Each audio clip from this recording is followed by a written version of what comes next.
ქრისტეს შობას მთელი მსოფლიო აღნიშნავს 25 დეკემბერს.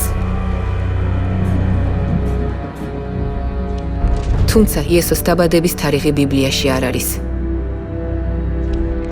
უბრალოდ ნათქვამია, რომ წყემსები, რომლებიც მინდორში დარაჯობდნენ თავიანთ ფარებს, ადიდებდნენ იესოს. ცივ ზამთარში მინდორში ფარების დაცვა შეუძლებელია.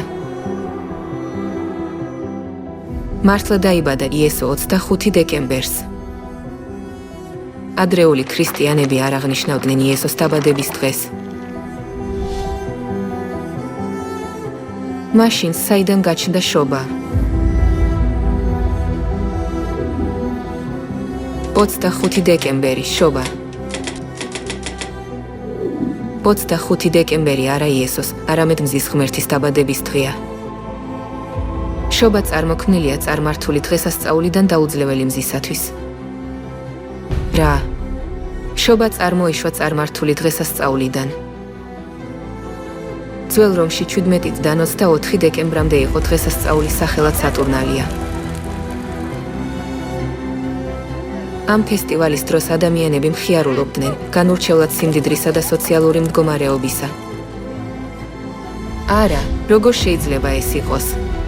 შობა 25 დეკემბერი არ არის იესოს დაბადების დღე.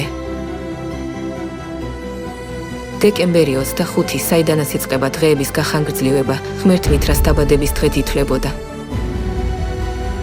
მითრასადმი რწმენის დარღვევის საბაბით რომის კათოლიკურმა ეკლესიამ ისარგებლა ფესტივალით და მზის ღმერთის დაბადების დღე იესოს დაბადების დღედ შეცვალა.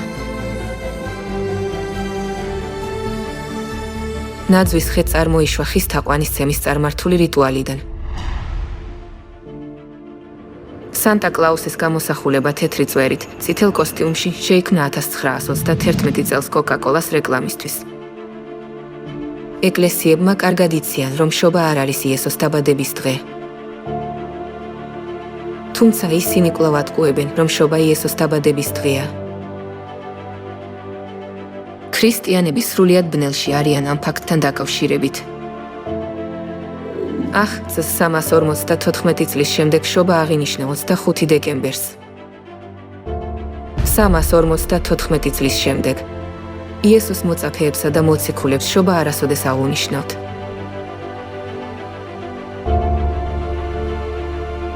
შობა არც ღმერთმა დააწესა და არც ბიბლიაზე დაფუძნებული. მათ მზის ღმერთის დაბადების დღე იესოს დაბადების დღედ გადააკეთეს. ეს საშიშია. ბიბლია ამბობს, რომ თუ ადამიანები იცავენ ადამიანის მიერ შექმნილ წესებს, ისინი ამაოდ თაყვანს სცემენ ღმერთს. ბიბლიაში ბევრჯერ წერია, როგორ განადგურდნენ ისრაელები წარმართული წეს-ჩვეულებების დაცვით.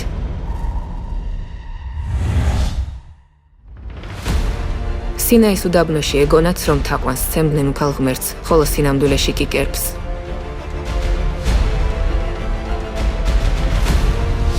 იერობოამმა, ჩრდილოეთ ისრაელის მეფემ, თავის არჩევით ერთ თვეში იმართა დღესასწაული და ამტკიცებდა, რომ ღმერთს სცემდა თაყვანს. თუმცა ვინც კერპ თაყვანის მცემლობა ჩაიდინა, ყველა განადგურდა. ანალოგიურად, თუნდაც ისინი აცხადებენ, რომ თაყვანს სცემენ იესოს შობას, ეს მხოლოდ კერპ თაყვანის მცემლობაა. კერპ თაყვანის მცემლობის დასასრული ნგრევაა.